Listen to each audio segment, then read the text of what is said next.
muito bem-vindos a mais uma sala de leitura, sala de número 71. Estou muito animado porque hoje nós vamos iniciar a leitura de um novo livro e a conclusão dos evangelhos. Então, é muito importante a nossa leitura de hoje, a visão panorâmica que nós teremos do evangelho de João e a interpretação também do primeiro capítulo. Agora eu quero saber, e você? Como você está aí do outro lado? Está animado?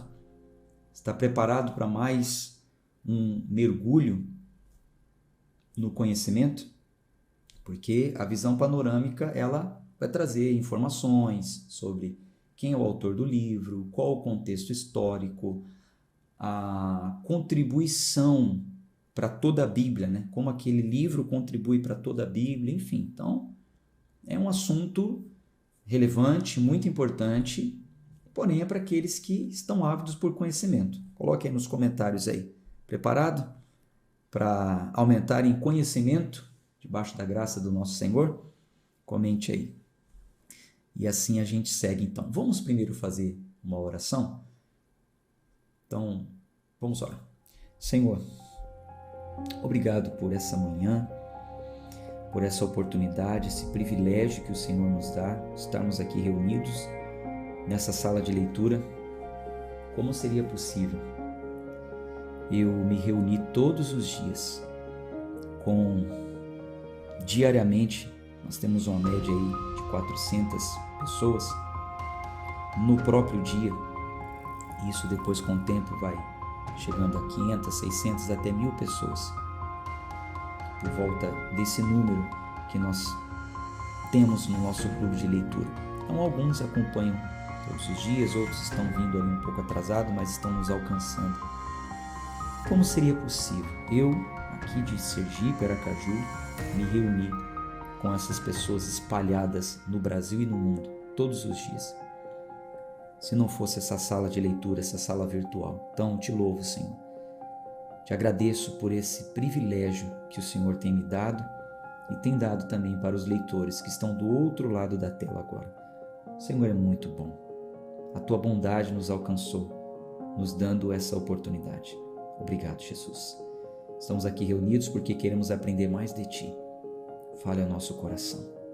Essa é a nossa oração mais sincera. Em nome de Jesus. Amém. Que maravilha, né? Que bom é poder estarmos aqui reunidos nessa sala de leitura todos os dias. Se inscreve no canal se você é novo por aqui. Dê o seu like, clique aí no joinha. Deixa eu clicar aqui.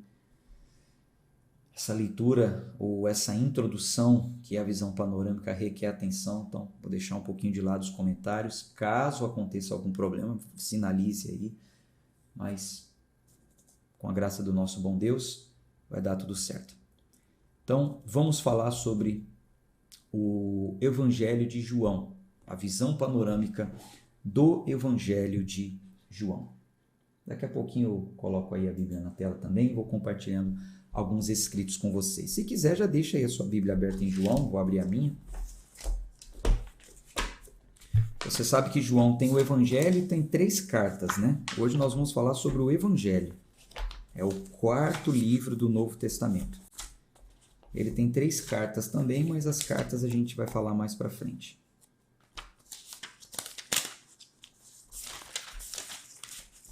Aqui, ó. O Evangelho.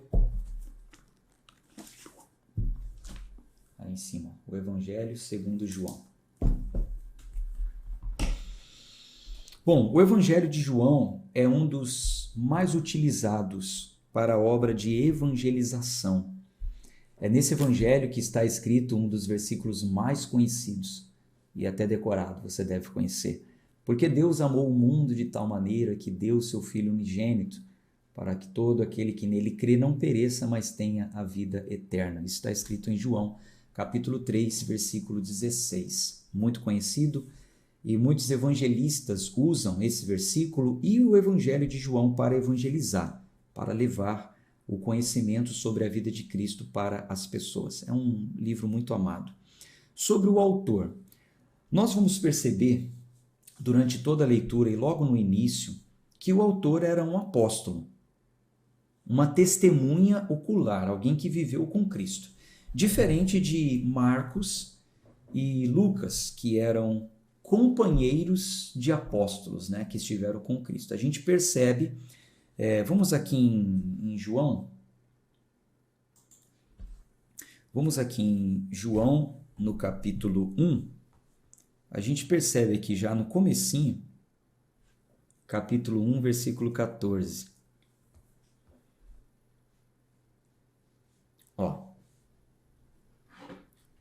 se você ler com sensibilidade, você vai entendendo quem é o autor, mesmo que não tenha assinatura, né? Dizendo que foi João que escreveu esse evangelho, mas a gente percebe durante toda a leitura e a igreja entendeu como sendo João, quando fechou-se, né? Um livro realmente apostólico e não, enfim, paralelo, né? Apócrifo. A gente poderia até falar sobre livros apócrifos em outras ocasiões. Mas João capítulo 1, versículo 14, diz assim: E a palavra se fez carne e habitou entre nós, e nós contemplamos sua glória como a glória do unigênito do Pai, cheio de graça e verdade. Então, o autor está dizendo que a palavra se fez carne, que é Cristo, e habitou entre nós. Então, entre nós, se colocando ali como alguém que esteve com Cristo. Então, não é alguém que ouviu falar sobre Cristo, alguém que caminhou com um discípulo de Cristo. Não, é alguém que realmente esteve com ele. No capítulo 2, no versículo 11, nós temos mais um detalhe. Diz assim, ó, esse começo de milagres fez Jesus em Caná da Galileia e manifestou a sua glória, e os seus discípulos creram nele. Então, até aqui, com essas duas declarações, nós já entendemos que o autor desse evangelho é alguém que esteve com Jesus, quando disse ele habitou entre nós, e um dos seus discípulos, que está relatando algo que aconteceu no meio dos discípulos, o primeiro milagre em Caná da Galileia, que é a transformação da água em vinho. Agora, no capítulo 13, nós conseguimos reconhecer a assinatura deste autor, quando ele fala de si mesmo. Nós vamos perceber que o apóstolo João, quando fala de si mesmo, ele não fala João, ele refere a si mesmo como o discípulo a quem Jesus amava. Quando fala de si mesmo, ele fala dessa forma: aquele a quem Jesus amava, o discípulo a quem Jesus amava. No capítulo 13, versículo 23, tem essa declaração. Ora, achava-se reclinado sobre o peito de Jesus um de seus discípulos, aquele a quem Jesus amava. Nessa mesma cena da ceia, né, que os discípulos estão ali assentados para a ceia, e nos outros evangelhos também diz que Jesus disse que um deles iria traí-lo, e João estava com a cabeça reclinada sobre Jesus. Os outros evangelhos falam, João estava com a cabeça reclinada sobre Jesus, e Pedro, versículo 24, e Pedro, portanto, acenou para ele para que perguntasse quem ele era e tal. Enfim, quem era o traidor. Porém, quando João fala de si mesmo, nós vamos perceber durante todo o evangelho de João que ele fala dessa forma: aquele a quem Jesus amava. A gente vai ver isso se repetindo. Capítulo 19, por exemplo, 19, versículo 26. E junto à cruz de Jesus estava em pé sua mãe e a irmã de sua mãe, Maria, mulher de Cleófas, e Maria Madalena. Versículo 26. Ora, Jesus, vendo ali sua mãe e ao lado dela o discípulo a quem ele amava, disse à sua mãe: mulher, eis o teu filho. Então, mais uma vez, referindo-se a ele mesmo como o discípulo a quem Jesus amava. Capítulo 20. Capítulo 20. Deixa eu ver aqui. 20, versículo 2. Então, ela correu e foi a Simão, Pedro, e ao outro discípulo, a quem Jesus amava. A gente já sabe que foi Pedro e João, mas ele falava sobre si mesmo dessa forma, a quem Jesus amava. Tem mais um capítulo aqui, ó, capítulo 21, versículo 20. Vendo Pedro a este, disse a Jesus... 21, versículo 20, desculpe. 21, versículo 20. Então Pedro, voltando-se, viu que o seguia aquele discípulo a quem Jesus amava e que também se reclinara sobre o seu peito na ceia, que é o mesmo, e que dissera, Senhor, quem é que há de te trair? Então, mais uma vez aqui a gente vê ele falando de si mesmo sobre o discípulo a quem Jesus amava. Isso é muito importante. É muito importante detectarmos que o Evangelho de João foi escrito por um apóstolo, por uma testemunha ocular, porque isso torna o livro com uma autoridade especial, como alguém que o testemunhou de primeira mão. Ainda no capítulo 21, no versículo 24, a gente vê isso. Vamos ler aqui. João 21, versículo 24. Este é o discípulo que testifica dessas coisas. Então, este é o discípulo que testifica dessas coisas e escreveu essas coisas. E nós sabemos que o seu testemunho é verdadeiro. Então, o livro ele ganha essa autoridade especial porque foi escrito por um discípulo que testificou essas coisas. Versículo 25. E há ainda também muitas outras coisas que Jesus fez, as quais, se cada uma fosse escrita, eu suponho que nem ainda o mundo todo poderia conter os livros que seriam escritos. Amém. Então, João está dizendo que algumas coisas que ele testemunhou, ele escreveu. Mas tem muitas outras coisas que Jesus fez que ele não escreveu e ainda supôs que se fosse escrever não caberiam livros no mundo inteiro. Tantas coisas, tantas maravilhas que Jesus fez. Então, já note isso. Note que o Evangelho de João, ele é um pouco diferente dos três primeiros, Mateus, Marcos e Lucas. Mateus, Marcos e Lucas são chamados de livros sinóticos, por serem semelhantes, por serem parecidos. Agora, a gente vê que João, ele falou outras coisas. Algumas coisas semelhantes também aos que os outros falaram e muitas coisas que os outros nem chegaram a falar. E algumas coisas que os outros falaram, ele preferiu não falar, porque foi a forma que ele entendeu que deveria escrever aquele livro. Eu já vou falar sobre isso no próximo tema, que é o contexto histórico. Então, até aqui nós falamos sobre o autor, agora vamos falar sobre o contexto histórico deste livro do Evangelho de João.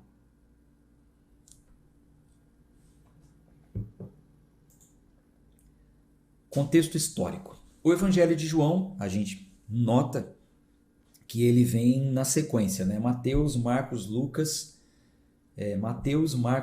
João, formando assim o conjunto dos evangelhos, isto é, a narrativa da obra, da vida de Jesus, a partir dos seus feitos, a perspectiva teológica, né? Narrando os fatos selecionados de acordo com essa perspectiva. Então, ele narrou alguns fatos de acordo com a perspectiva. Todos os evangelistas, todos os evangelhos foram escritos de acordo com uma perspectiva teológica. Agora, ao lermos o livro de João, nós devemos estar cientes de que o seu autor tinha um propósito. Lembra que no primeiro dia nós falamos que a hermenêutica, o exercício da hermenêutica, ele visa, antes de lermos, entendermos qual foi o propósito daquele autor ao escrever aquele livro? Então, a gente precisa estar ciente de que João também tinha um propósito.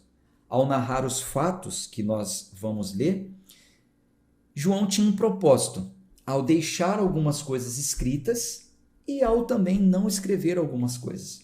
Por exemplo, você vai perceber comigo que João não fala sobre exorcismo. Sobre os demônios que foram expulsos, os outros evangelhos falam. João não fala sobre um demônio sequer. Curioso esse fato.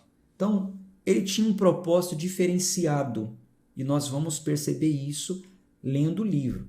Isso não significa que João alterou os evangelhos ou ele criou fatos novos. Não, muito pelo contrário.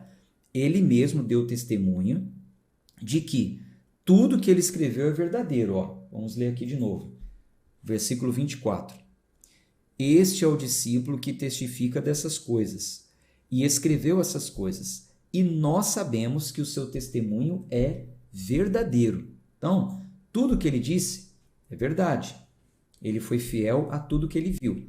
Mas João, ele tinha um propósito ao escrever esse evangelho. Para você ter ideia, isso é história, tá? É um contexto histórico que estou falando para vocês. Para você ter uma ideia, um dos pais da igreja, quando nós falamos pais da igreja, são os primeiros, né? Depois os apóstolos, os fundadores da igreja. Um dos pais da igreja, chamado Clemente de Alexandria, por volta do século III, ele escreveu que João, que conhecia os relatos dos demais evangelhos, escreveu por último de todos e compôs um evangelho chamado Evangelho Espiritual. Então, João escreveu por último, já conhecendo todos os outros evangelhos e o objetivo dos outros escritores. Então, João escreve um evangelho mais espiritual, com uma característica e um estilo diferente dos outros três. A gente vai perceber isso na nossa leitura. Por quê? A audiência, o público para quem ele escreveu, originalmente era um público composto por pessoas do amplo mundo greco-romano em Éfeso. Éfeso e além. Perto do final ali do primeiro século antes de Cristo, um pouco antes de Cristo, criou-se esse mundo, né? Esse mundo greco-romano, não os romanos. Uma mistura ali de gregos com romanos no território de Éfeso. Então, mais conhecido também como a Palestina.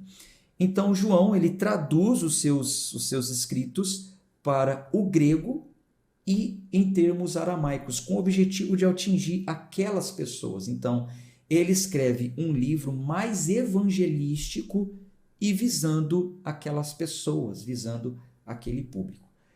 A data mais plausível para os escritos do Evangelho de João é 70 anos depois de Cristo, que foi quando o templo foi destruído. Lembra? Que aquele templo que os discípulos falaram, veja Jesus, que templo glorioso, maravilhoso. Jesus disse, não vai ficar pedra sobre pedra? Então, esse templo foi destruído no ano 70 depois de Cristo. Então, a data mais plausível para o livro de João é 70 depois de Cristo até 100 depois de Cristo, que foi quando João morreu. Então foi nesse período aí que esse livro foi escrito. Alguns detalhes mais sobre a intenção do autor ao escrever esse livro. Nós vamos notar o seguinte, que fica claro que a intenção de João era um objetivo evangelístico e provavelmente ele procurou alcançar os descrentes. Então a gente vai notar aqui dois propósitos. O outro eu vou falar daqui a pouco. Primeiro, evangelizar aqueles que estavam descrentes.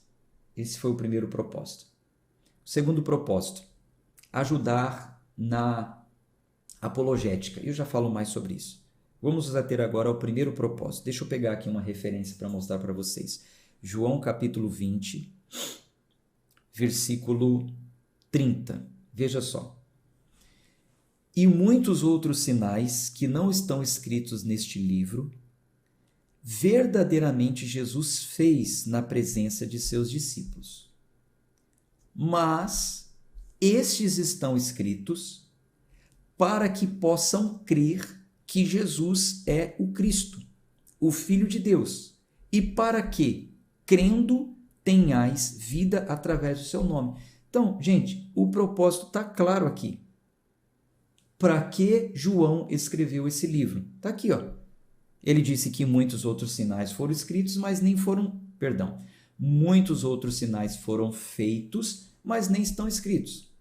Mas, versículo 31, estes estão escritos para quê? Qual o propósito? Para que possam crer que Jesus é o Cristo, o Filho de Deus, e para que crendo tenhais vida através do seu nome. Então está claro aqui que ele procurou mostrar que o Jesus encarnado, quando ele fala que ele era o Verbo e encarnou, se fez carne e habitou entre nós, que ele era o Salvador do mundo, o Messias de Israel. E que se as pessoas tivessem fé nele, elas também teriam vida e vida eterna. Então, o objetivo aqui está claro. E João ele faz isso narrando sinais. Veja que ele diz aqui, ó, esses sinais, eles estão escritos. Uns não estão escritos e outros estão. Para você ter uma ideia, João escreveu 8 sinais. 8 sinais. E nós vamos conferir esses sinais durante a leitura do livro. Através desses sinais, desses milagres, das intervenções miraculosas de Deus na história através de Cristo, então ele cumpre o seu objetivo, que é levar os seus leitores a crerem que Jesus era o Filho de Deus, a terem fé em Cristo. Uma outra coisa que a gente nota também durante a leitura do livro de João é que João revela a divindade de Jesus. João ele enfatizou que Jesus, homem, ele também era divino. Desde o início do Evangelho, logo no primeiro versículo, ele afirma que Jesus é a palavra eterna que estava com Deus. A gente vai ler isso já já no primeiro capítulo. Ele afirma que Jesus era o próprio Deus e está entre nós. Era só a palavra no início, mas se fez carne e habitou entre nós. Agora, uma outra coisa aqui que é muito importante, eu gostei muito desse entendimento ao ler o livro de João, é o seguinte: a gente vê também que João ele escreveu o Evangelho com algum propósito apologético, para ajudar aqueles cristãos a se defenderem de ataques de judeus que consideravam como blasfêmia a afirmação de que Cristo era uma divindade. Alguns judeus, como a gente já leu, não acreditavam que Jesus era o Filho de Deus, que Deus poderia estar encarnado. Eles achavam que isso era uma blasfêmia.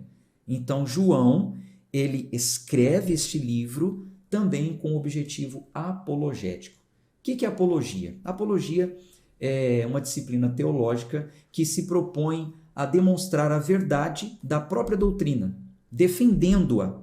É a defesa do evangelho, é a defesa da fé. Defende de teses contrárias. Eu, particularmente, amo apologia. Eu abracei esse ministério. Eu abracei o ministério da defesa da fé. Então, eu uso a Bíblia para defender ela mesma de pessoas que criam teses que não têm nada a ver com a Bíblia. Isso é apologia. Esse ano nós estamos lendo a Bíblia com a hermenêutica, que é o exercício de interpretar textos. Quem sabe, em anos futuros, não sei, a gente se encontre novamente lendo a Bíblia toda e aplicando mais a apologética. Quem sabe? Vamos deixar isso aí mais para frente, né? Aí é com Deus. Mas só para você entender que João, a gente percebe também que ele tinha algum propósito apologético. Isso fica muito claro logo no início, né? Quando ele explica no texto introdutório que Jesus era, sim, o Verbo que esteve com Deus desde da eternidade passada e encarnou e habitou entre nós. Já já nós vamos ler João capítulo 1, você vai entender isso. Bom, outro ponto aqui da nossa visão panorâmica é a contribuição bíblica.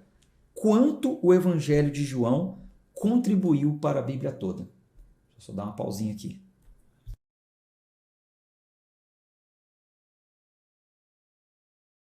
Estão gostando? Está interessante entender o Evangelho de João, conhecer sobre o autor, o contexto histórico. Está sendo bom para você? Coloque aí nos comentários, deixa eu ver aqui. Você que está acompanhando em outro horário a gravação, comente também. Não esquece de dar o seu like, de compartilhar com amigos. Gente, traga pessoas para esse clube de leitura. Traga o seu colega da igreja, fala, é um plano gratuito, está me ajudando. Dê testemunho, dê testemunho. Traga pessoas para esse plano. Interessante, né? Tá bastante gente comentando aqui que está gostando, então vamos em frente. Bom, contribuição bíblica. Dentre todos os evangelhos e todo o Novo Testamento, O Evangelho de João ele é muito importante no que diz respeito ao ensino da divindade e à pré-existência de Cristo, como comprovando que ele já existia, Cristo já existia. Vamos ver aqui em João capítulo 1. Pegar aqui algumas referências. João capítulo 1, versículo 1. No princípio era a palavra. Quando fala no princípio, está remetendo lá para Gênesis 1. Lembra? No princípio criou Deus os céus e a terra. Então, João está remetendo lá para o início de tudo, dizendo que no princípio era a palavra. E a palavra estava com Deus. E a palavra era Deus. Ele estava no princípio com Deus. Todas as coisas foram feitas por ele. E sem ele, nada do que foi feito se fez. Capítulo 2, versículo 18.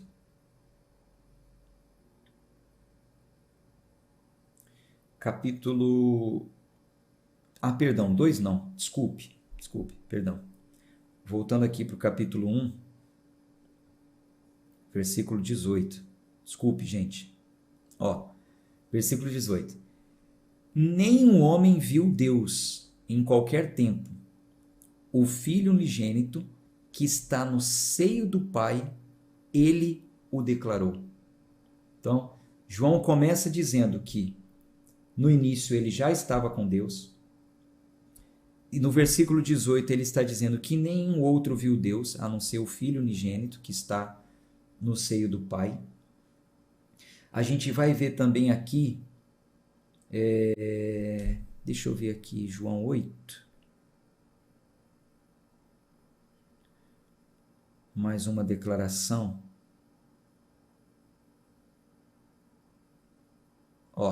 João 8, versículo 35. E o servo não permanece para sempre na casa, mas o filho permanece para sempre. Ainda tratando sobre divindade, sobre pai e filho, sobre como que é esse relacionamento pai e filho. Tem outras referências também que eu coloquei no PDF e eu vou mandar para você, tá? Você vai receber o PDF. Gente, é importante que quando você receber o PDF, você leia ele. Não precisa você ler de novo todos os capítulos da Bíblia, mas as anotações, elas vão te ajudar, vão enriquecer o seu conhecimento. Então, o livro de João, juntamente com o Evangelho de Mateus, ele fornece provas surpreendentes sobre a messianidade de Jesus, sobre Jesus sendo o Messias. E isso é feito através das narrativas dos sinais messiânicos. E a gente vai conferir isso na leitura. A partir do capítulo 2, quando a gente estiver lendo João a partir do capítulo 2, ele vai começar a falar dos sinais que provam que Jesus era o Messias. Depois nós vamos ver também as 7 declarações de Jesus dizendo eu sou. Então, aquele eu sou que Deus dizia no início, e nós já passamos por essa leitura, quando Deus se revela para Abraão, diz eu sou, Jesus também vai dizer eu sou 7 vezes. E nós vamos conferir isso a partir do capítulo 6 do Evangelho de João. Nós vamos ver também que João ele mostra como Jesus cumpriu todo o simbolismo inerentes às festas e às instituições judaicas. Nós já passamos pela leitura das festas, das instituições judaicas em Levíticos, nós já lemos o Êxodo, então isso já está muito claro na sua mente. Quando nós estivermos lendo João, onde ele fala sobre Cristo cumprindo o simbolismo de instituições e festas judaicas, instituições e festas judaicas, aí você vai falar, tá, isso é o que já estava escrito, isso é o que a gente já leu, tal, você vai entender bem isso aí, por isso foi importante antes nós passarmos por lá, tá bom? Bom, João também deixa claro que a missão messiânica de Jesus tem origem no Pai. Isso vai ficar muito claro. João ele vai mostrar aqui que Jesus declarou que foi o Pai que enviou Jesus. A missão de Jesus tem origem no Pai. Ele só estava ali porque o Pai o enviou. Vamos ver uma dessas declarações aqui. João capítulo 7, no versículo 16. Ó, João 7, versículo 16. Jesus respondeu e disse: a minha doutrina não é minha, mas daquele que me enviou. Então fica claro aqui que Jesus não falava de si mesmo. O ensino, a doutrina, o ensino de Jesus era daquele que o enviou. Isso fica muito claro. Versículo 18, ó. Quem fala de si mesmo busca sua própria glória, mas o que busca a glória daquele que o enviou, esse é verdadeiro, e não há nele injustiça. Então, mais uma vez ele está falando, eu não busco a minha glória. Eu não estou falando de mim mesmo, mas eu estou falando daquele que me enviou. Olha só, versículo 33. Então disse-lhe Jesus: ainda por um pouco de tempo eu estou convosco, e então vou para aquele que me enviou. Então, fica provado aqui que a missão messiânica, ela tem origem em Deus. Foi o próprio Deus que o enviou. Tem outras referências, eu estou mandando para você no PDF. A gente vê então aqui a missão de Cristo da seguinte forma: iniciou em Deus, foi a vontade de Deus, Pai, se cumpre no Filho e culmina no Espírito Santo.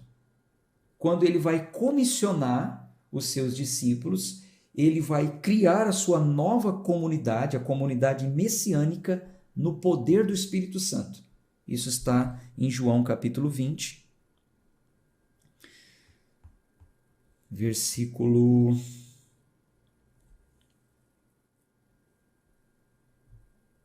Aqui, ó, 21 e 22. Então disse Jesus novamente: Pai seja convosco. Assim como meu Pai me enviou, eu também vos envio. E tendo dito isso, assoprou sobre eles e disse-lhes: recebei o Espírito Santo. Então, depois que Cristo ressuscita, ele aparece aos seus discípulos, ele vai comissioná-los para que eles, o ide, né? Ide, e ele diz: Deus me enviou, estou aqui, cumpriu-se em mim, e agora eu estou criando uma nova comunidade, que é através do Espírito Santo, e soprou sobre eles o Espírito Santo. Isso é muito legal. O ensino trinitário de João. João ensina sobre a Trindade, essas apresentações de João, elas de uma forma explícita falam sobre a triunidade da divindade, Pai, Filho e Espírito Santo. Em todo o Novo Testamento, João ele forneceu para todo o Novo Testamento, aliás, esse material, essa base para que todos creiam no Deus triuno. Então, a primeira formulação aqui do que é o Pai, o Filho e o Espírito Santo foi João que trouxe através do seu evangélico. Isso é muito importante para o estudo da cristologia, né, na história da igreja. Bom, a gente finaliza aqui então a leitura panorâmica, a visão panorâmica, e vamos agora para João capítulo 1. Vou ler aqui a introdução do meu aplicativo e a gente segue para o capítulo 1. Interessante, né? Muito interessante.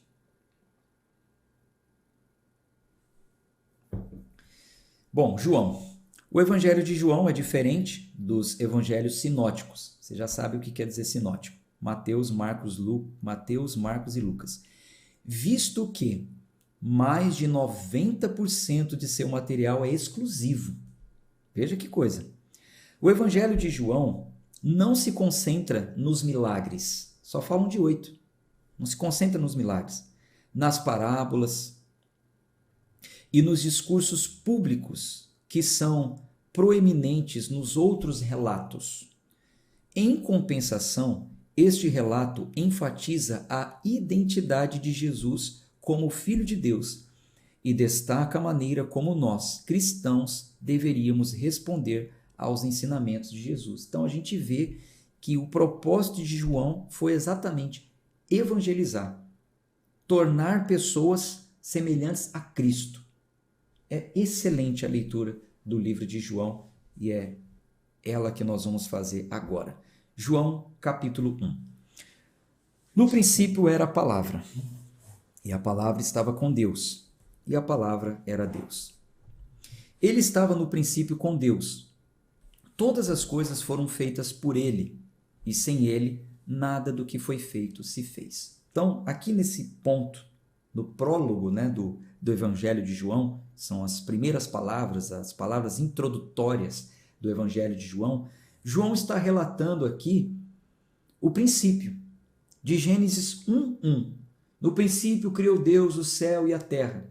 Ao dizer que Jesus estava no princípio com Deus, João situou a existência de Jesus desde a eternidade passada. Porque se Jesus já estava com Deus ali quando o mundo foi criado, significa dizer que antes do mundo ser criado, Jesus também já estava na eternidade passada. É bom que você entenda essa linha do tempo, né? Existe a eternidade passada, existe o tempo que nós estamos vivendo e a eternidade futura. Eternidade passada, não sabemos quantos anos, nem muita coisa que aconteceu, só o que a Bíblia diz.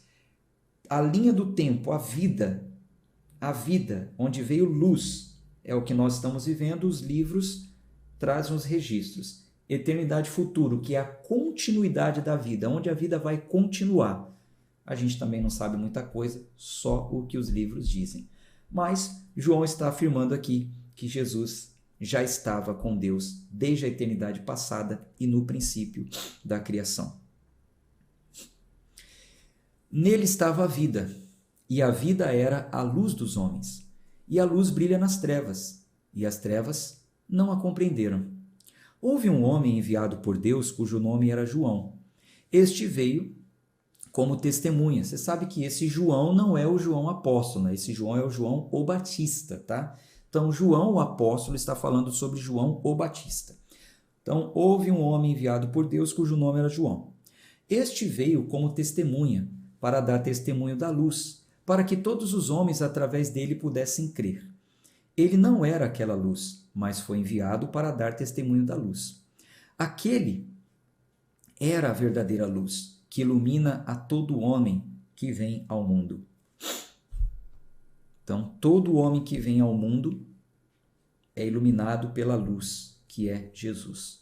Por isso diz, dar à luz filho. Então, quando nasce um filho, esse filho ele é entregue à luz. Dar à luz. Isso a Cris falou com muita profundidade no livro dela, né? Filhos, o livro sobre filhos. O pecado de ter filhos, como alguns diziam ser. Um livro excelente, se você ainda não adquiriu, entre em contato com a gente, adquira esse livro, ele é excelente. Então, versículo 9. Aquele era a verdadeira luz, que ilumina a todo homem que vem ao mundo. Ele estava no mundo, e o mundo foi feito por ele, e o mundo não o conheceu. Ele veio para os seus, e os seus não o receberam. Quando o texto diz ele veio para os seus, é que ele veio primeiro para os judeus. Os seus refere-se aos filhos da promessa feita a Abraão. Versículo 12. Mas a todos quantos o receberam, a eles deu o poder de se tornarem os filhos de Deus, aqueles que creem em seu nome, os quais não nasceram do sangue, nem da vontade da carne, nem da vontade do homem, mas de Deus. Veja, essa parte aqui, ela diverge opiniões, tem muitas pessoas que nem aceitam isso.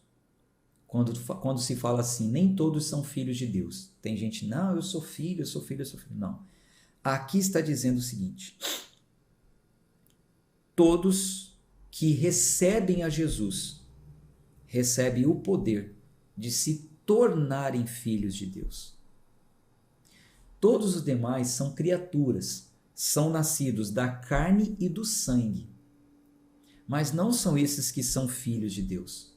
Os filhos de Deus são aqueles que nascem da vontade de Deus. Ou seja, os verdadeiros filhos não são aqueles gerados por nascimento físico ou por ascendência étnica, como eram os judeus, mas sim aqueles que nascem por meio da fé em Cristo. E isso não vem de nós. Isso é dom de Deus. Isso é graça. Mas a gente vai ler mais sobre isso quando estivermos lá no livro de Efésios, né? Efésios. A gente vai entender mais sobre isso. Então, os filhos são aqueles que recebem a revelação de Cristo como sendo o seu Salvador. São os nascidos da vontade de Deus e não da vontade do homem. Versículo 14. E filho, gente, é no sentido de direitos, tá? Todos que nascem nesse mundo são criaturas de Deus, graça comum, sol sobre justos e injustos, cuidados comum. Agora, direito de filho, herança eterna, salvação, aí é outra coisa. É outra coisa. Versículo 14. E a palavra se fez carne e habitou entre nós, e nós contemplamos sua glória como a glória do unigênito do Pai, cheio de graça e verdade. Vocês se lembram que lá no Êxodo, Deus habitou no meio do povo quando construíram o tabernáculo? Representado na Arca da Aliança e através da nuvem, fumaça e fogo. O povo viu a glória de Deus através daquele fogo, aquela fumaça. Então, agora aqui está dizendo que a palavra se fez carne e habitou entre nós. Aquilo que era só palavra, era só verbo, ninguém via, agora habitou. E eles contemplaram, eles viram a glória do Filho, cheio de graça e verdade. Então, na velha aliança, o povo viu através daquelas representatividades, aquela fumaça, né, que encheu o tabernáculo. Na nova aliança, Deus estabelece a sua presença no meio do seu povo através de Cristo, quando a palavra se tornou carne. Antes a glória de Deus era contemplada no tabernáculo e no templo, mas agora sua glória foi revelada em Cristo. E nós podemos contemplar essa glória em nós hoje através do Espírito Santo. Versículo 15. João deu testemunho dele e clamou dizendo: Este é aquele de quem eu falei. O que vem após mim existia antes de mim, porque ele era antes de mim. E de sua plenitude todos nós recebemos, e graça sobre graça. É graça sobre graça que nós recebemos. Versículo 17. Porque a lei foi dada por meio de Moisés, mas a graça e verdade vieram por meio de Jesus Cristo. Veja, gente, o contraste entre a lei, por um lado, e a graça e a verdade, por outro lado, veja, ó, a lei por um lado, Moisés, a graça e a verdade por outro lado. Então a lei veio por Moisés, a graça e a verdade veio por Cristo. Não quer dizer que a lei era má e a graça, a verdade, Jesus que é bom. Não significa isso. Antes está dizendo o seguinte: tanto a entrega da lei como a vinda de Jesus marcam épocas, marcam etapas nas quais Deus alcança a humanidade.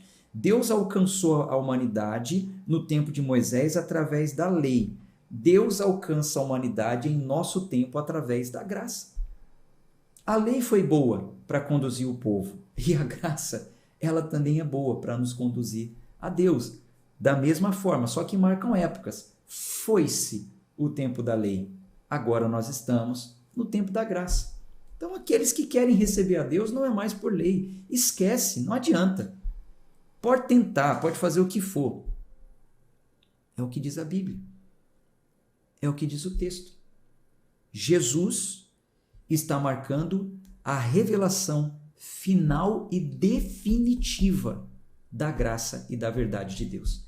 Então, Jesus é superior a Abraão, a Isaac, a Jacó, a Moisés, a lei. É superior. Agora é definitivo. Essa revelação já veio. Não precisamos esperar por outra revelação e também não precisamos voltar às práticas judaizantes. É Cristo, é verdade e graça. Graça sobre graça. Vamos fazer uma declaração pública para que todos saibam e vejam ao longo dos anos. Escreva assim, ó. Graça sobre graça. Pronto. Escreva aí. Graça sobre graça. É isso, isso nos basta. Graça sobre graça. Versículo 18. Nenhum homem viu a Deus em qualquer tempo. O Filho unigênito, que está no seio do Pai, ele o declarou. Ninguém viu Deus, mas o Filho declarou Deus, que o Filho viu, o Filho está no seio do Pai. Versículo 19. E este é o testemunho de João. Quando os judeus enviaram sacerdotes e levitas de Jerusalém para perguntarem: quem és tu?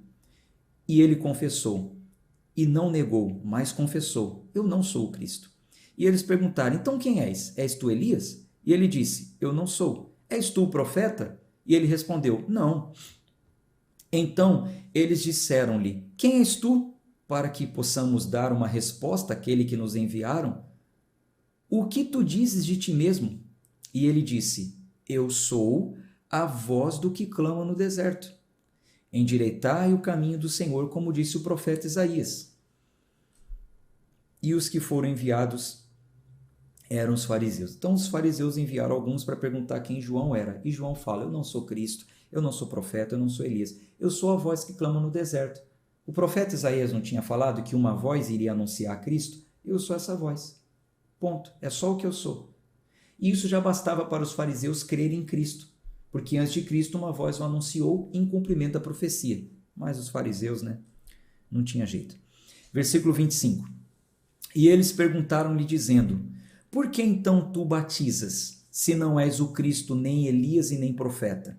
E João lhes respondeu dizendo: eu batizo com água, mas está entre vós a quem vós não conheceis. Este é aquele que vem após mim, que é antes de mim, cujos calçados eu não sou digno de desatar as correias. Essas coisas aconteceram em Betara, além do Jordão, onde João batizava. No dia seguinte, João vê Jesus vindo até ele e diz: eis o Cordeiro de Deus, que carrega o pecado do mundo. Este é aquele de quem eu disse: depois de mim vem um homem que é superior a mim, porque ele era antes de mim, e eu não o conhecia. Mas para que ele fosse revelado a Israel, por isso vim batizando com água. João testemunhou dizendo: eu vi o Espírito descer do céu como uma pomba e permaneceu sobre ele. Então o Espírito não só desceu, mas permaneceu. No Velho Testamento houve algumas visitações do Espírito. Tem uma citação, por exemplo, de Saul: e o Espírito veio sobre ele, ele profetizou. Foi uma visitação. Mas a partir de Jesus o Espírito desce e permanece. Versículo 33.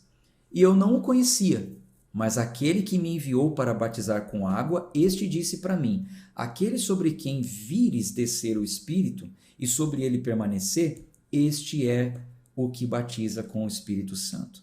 E eu vi e testemunho de que este é o Filho de Deus. No dia seguinte, João estava novamente ali com 2 de seus discípulos e, olhando para Jesus enquanto ele caminhava, disse: eis o Cordeiro de Deus. E os 2 discípulos o ouviram falar e eles seguiram a Jesus. Então Jesus virou-se e, vendo que o seguiam, disse-lhes: o que buscais? E eles disseram: Rabi, que traduzido significa mestre, onde tu moras? Ele disse-lhes: vinde e vereis. Eles foram e viram onde morava e permaneceram com ele aquele dia, porque era cerca da hora 10ª. Um dos 2 que ouviram João falar e o seguiram era André, irmão de Simão Pedro. Ele encontra primeiro a seu próprio irmão Simão e disse-lhe: nós encontramos o Messias, que é, sendo interpretado, o Cristo. E ele o trouxe a Jesus. Então, André vai até Simão, fala que encontraram Jesus e levou Simão até Jesus. E olhando Jesus para ele, disse: tu és Simão, filho de Jonas, tu serás chamado Cefas, que traduzido significa uma pedra. No dia seguinte, Jesus queria partir para a Galileia e encontra Filipe e lhe diz: segue-me. Ora, Filipe era de Betsaida, cidade de André e Pedro. Filipe encontra Natanael e lhe diz: nós encontramos aquele de quem escreveram Moisés na lei e os profetas, Jesus de Nazaré, filho de José.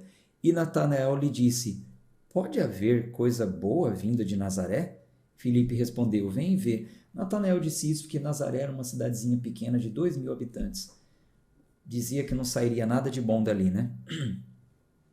Jesus, vendo Natanael aproximar-se dele, disse a seu respeito. Jesus já sabia que Natanael não estava acreditando muito nele, então Jesus começou a falar da vida de Natanael e disse: És um verdadeiro israelita, em quem não há engano. Natanael lhe disse: De onde tu me conheces? Jesus respondeu dizendo: Antes que Filipe te chamasse, quando tu estavas debaixo da figueira, eu te vi.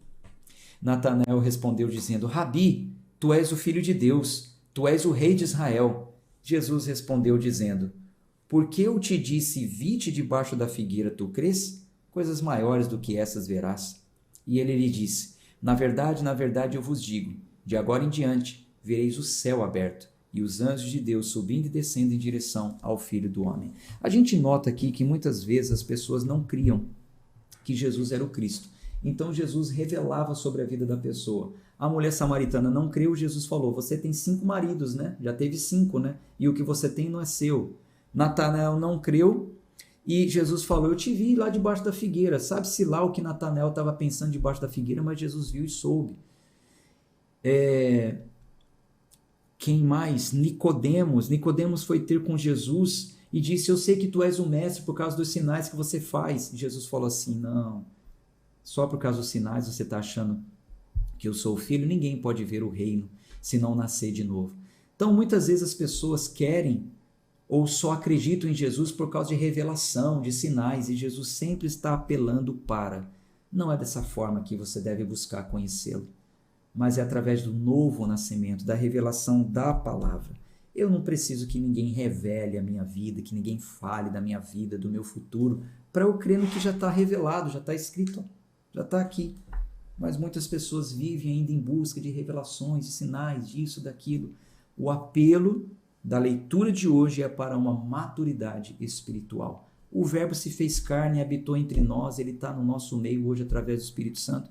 Não precisamos de nada além do que a Escritura. Um abraço de fé e força, depois eu leio os comentários de vocês, tá bom? Até amanhã, se Deus quiser. Tchau, tchau.